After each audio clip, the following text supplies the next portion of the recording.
కట్టుకోబడతావా? కట్టబడ్డానికి అంగీకారం లేదు ఇశ్రాయేలు ప్రజలు. కొరింథీయులు రాసిన పత్రికలో ఉంది, వారు అవిశ్వాసమును బట్టి దేవుడు వారిని ఏం చేశాడు? చాలామంది మార్చుకోవడానికి ఇష్టపడరు. నేను ఇంతేనండి, మా అమ్మ నాకు అలా నేర్పించింది, కాపురం చేయమంటావా పొమ్మంటావా అని అడుగుతారు. మా అమ్మ ఇలా మా వంశంతేనండి. వంశాన్ని నమ్ముకోక, వంశాన్ని నమ్ముకుంటే నీ పోసాలన్నీ కూడా ఏమైపోతాయి? కదిలిపోతాయి అంతే. ఇంకోటి నేను భుజమే తీసుకుని నిన్ను నడిపించాలి. వంశం పనికిమాలిన వంశం. ఇంటి పేరు నాకు చాలా, కులం పేరు, ఇంటి పేరు ఎడితే నాకు చాలా కోపం వచ్చేస్తుందండి. ఎందుకంటే నాకు నచ్చని వారు ఉండే. కులం చూసో ఇంటి పేరు చూసో దేవుడు మనల్ని కాపాడతాడండి. అసలు మన ఇంటి పేరేంటి?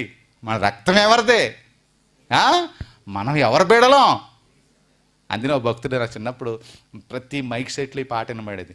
నా ఇంటి పేరు పశువుల పాక, పక్కింటి పేరు.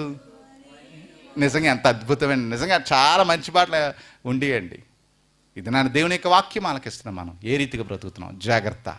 ఇప్పుడు నువ్వు సరి చేసుకోకుంటే, ఇప్పుడు నువ్వు సరి చేసుకోవడానికి ఇష్టపడితే దేవుడు నిన్ను బాగు చేయడానికి ఆయన ఇప్పటికీ సంసిద్ధంగా ఉన్నాడు. ఈ వాక్య